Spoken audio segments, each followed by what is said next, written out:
Alright guys, sorry about that. I'm using coffee shop Wi-Fi. The stream disconnected because the signal was off, it seems.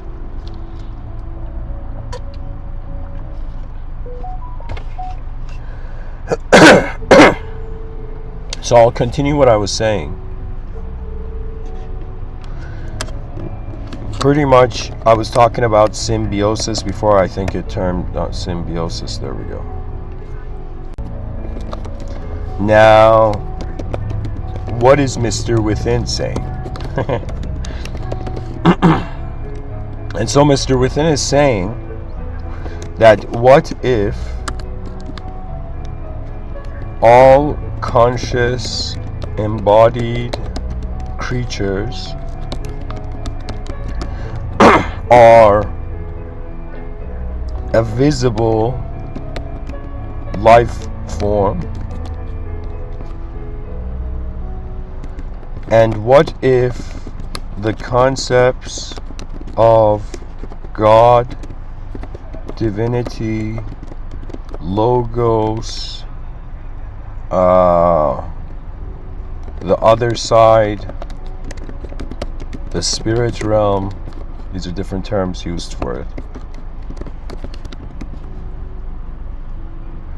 So what if all the conscious embodied creatures are a visible life form, and what if the concepts of God, divinity, logos, the other side, the spirit realm, are referring to a disembodied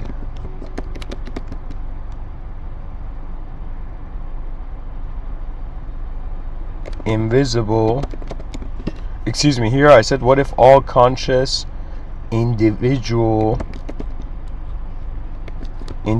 embodied creatures are a visible life form, and what if the concepts of God, divinity, logos, the other side, the unconscious and a collective disembodied force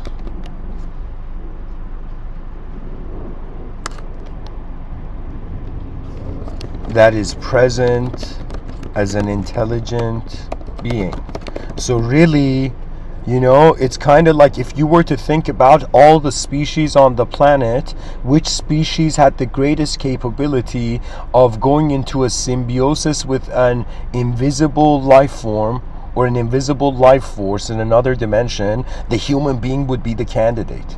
So we are the best candidate to be a type of visible life form, the only conscious creature that can interact with its own unconscious. This is the privilege and greatness of being a human being. We have an ability to not just be in the world, but to interact with the world. So do you see? So the suggestion of this idea is the symbiosis of an invisible, collective, timeless being, or let's say movement, or here, being, with a visible and diplomatically communicating with human beings and like establishing interstellar diplomacy and whatnot.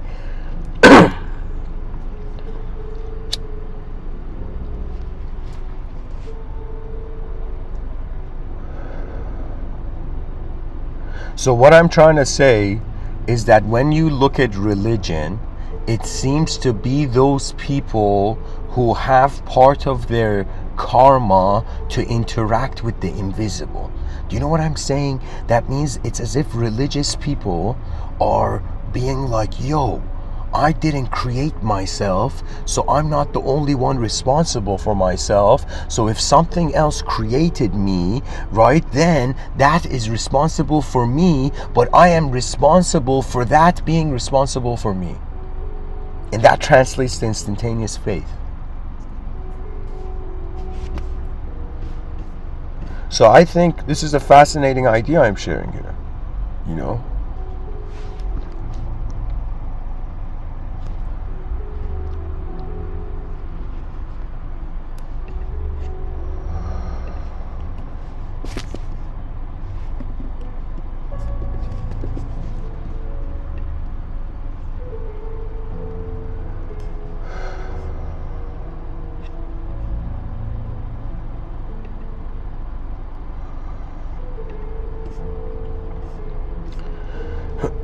So, to continue,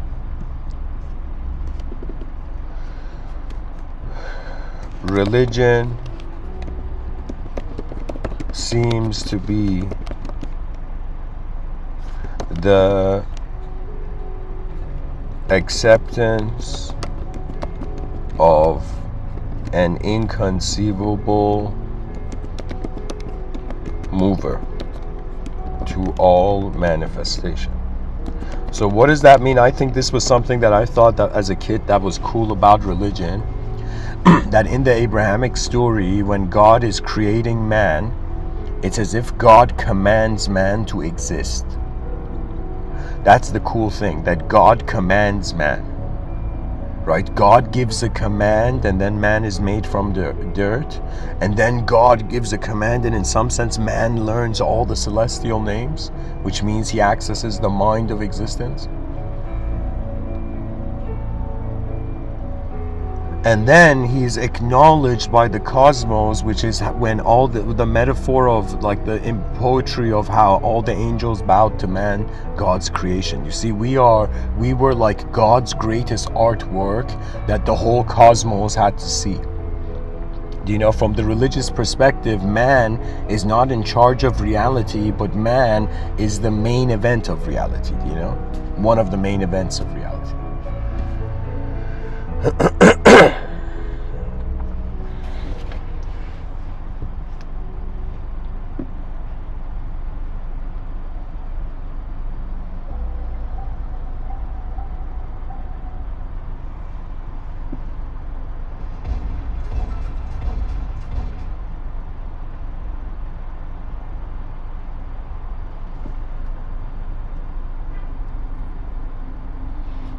There are many states of being.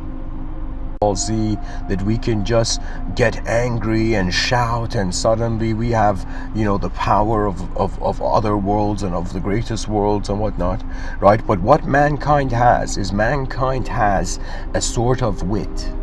Do you know what I'm saying? We have a sort of winning intelligence, right? Man, that's the thing that really suggests mankind. That means critical thinking. Create the difference of geometry between all that. Who do you think is looking through your eyes? The same moment that an individual is being in a world is being in an individual. And this, in some sense, dance of dimensions, or the greatest intersection. It's as if an objective horizontal reality. For example, a biological orgative process to creatures that are disembodied, or could space reproduce itself? This is such a bizarre concept, but I'm saying matter can reproduce itself, but what if there was this concept that space was born? Do you know, this is the bizarre thing, that something gave birth to the space where the world could be born in. Do you know what I'm saying? Like, there's something mysterious there. The poetry of the world would be like, who do you think is looking at itself in the mirror? You know, I realize that the mind is another way of saying the human being is a non-physical force.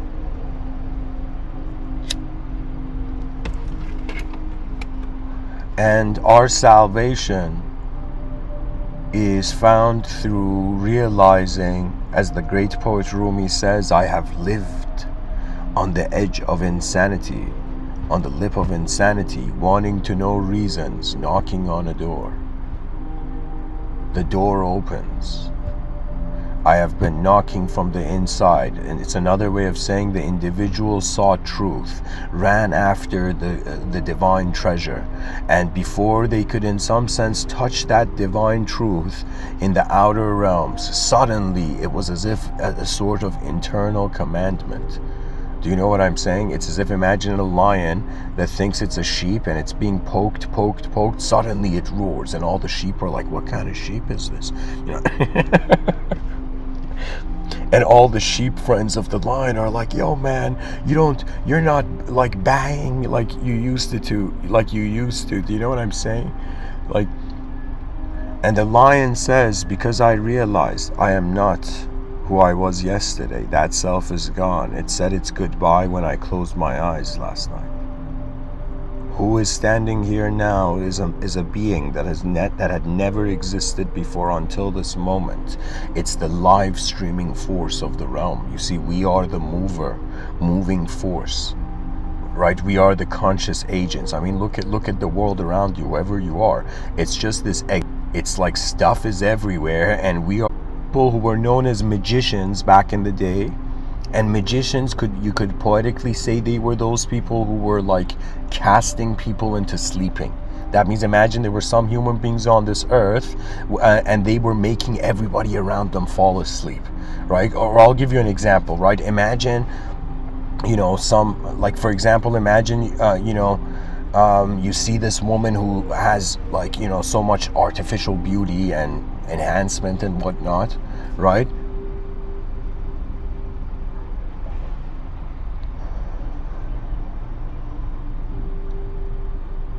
I don't know how to say it, but it's like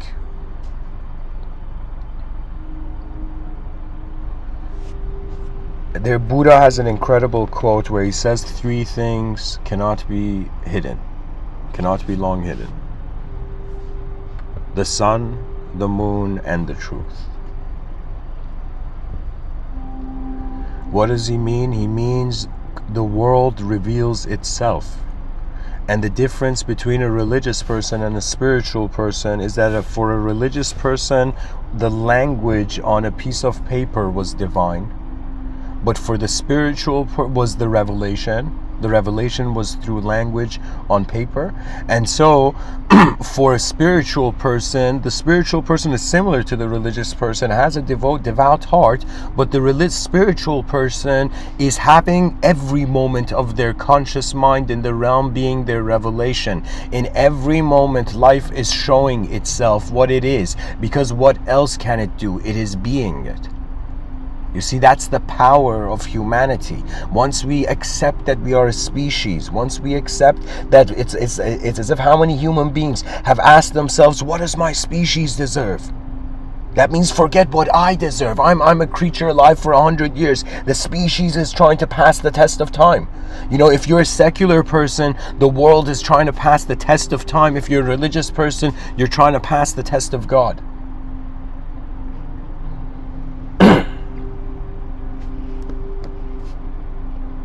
And in the void, our voices stand as realms that they can enhance.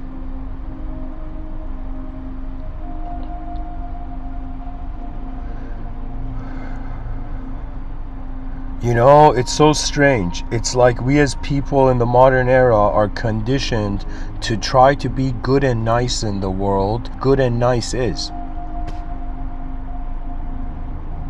The world has what's the exact term would be, the world is enchanted.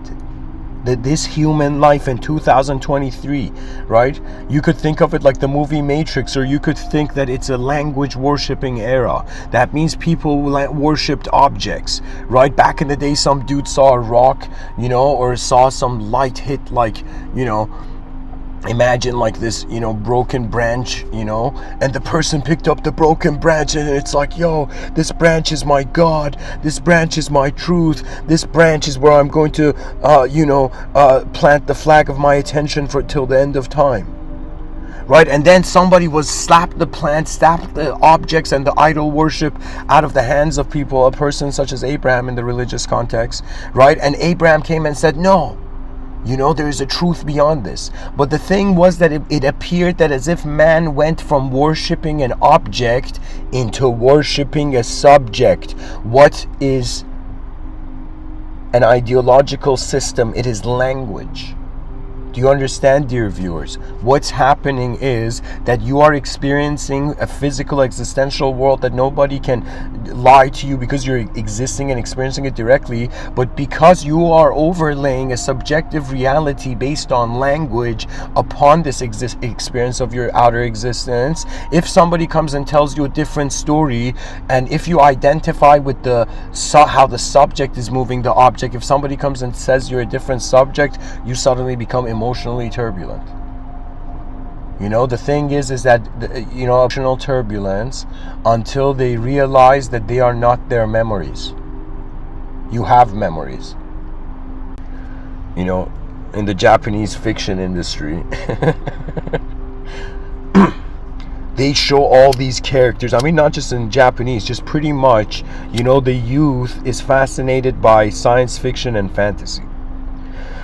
And when it came to fantasy, right, what was one of the key things? It was the archetype of the mage. It was the concept of magic, right? And you know, there was that, like, you know, you see this in a lot of video games, but the ability of magic is that the person, you cultivated energy from another dimension and use that energy to move something in this dimension, right? It's like, instead of the guy, like, you know, walking across and the cup of water comes to him, you know.